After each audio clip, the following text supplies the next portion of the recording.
My name is Lisa Dillman, and I'm by trade an elder law attorney. But what that means is very different than what it sounds. Being an elder law attorney is a little bit of law, but it's also paying attention to finances, but more importantly, it's paying attention to the person and to the family. A lot of people hear the word legacy and they think that it is about making a huge endowment of money to a church or to a university.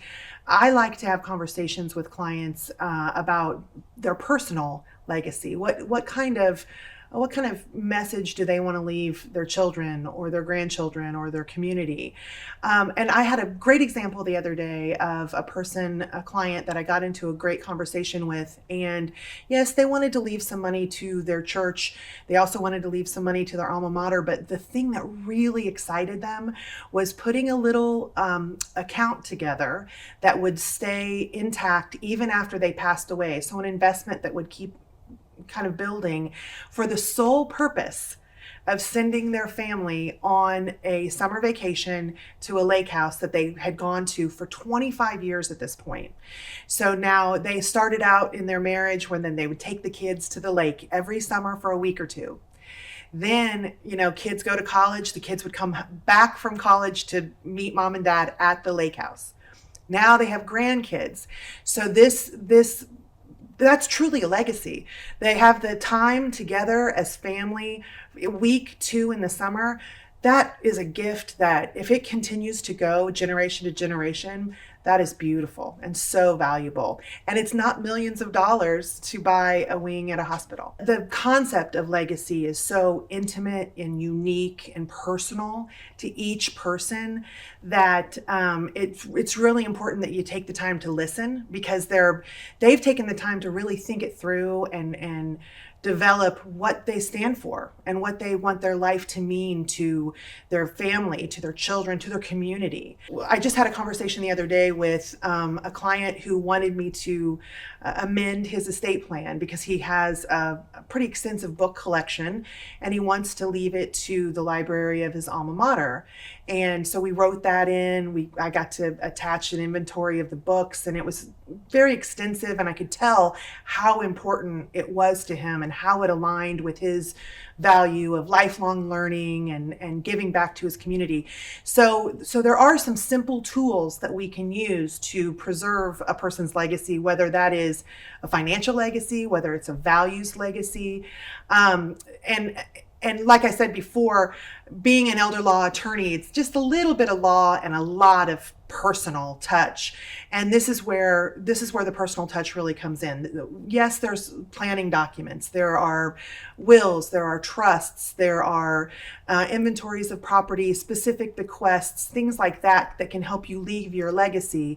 But a lot of times I sit with clients and we talk about just writing a letter to your kids or writing a letter to your grandchildren. That is more valuable in some instances than a gift of money.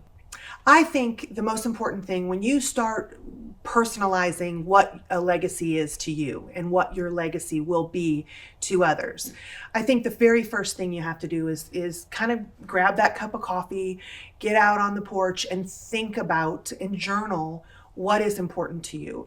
Go through the mental or emotional exercise of figuring out what your values are and what kind of things in your life align with those values. So first of all, I find journaling easy for me. If that's not an easy tool for you, maybe just some conversations with people you love and trust to get your own self thinking about what those things are.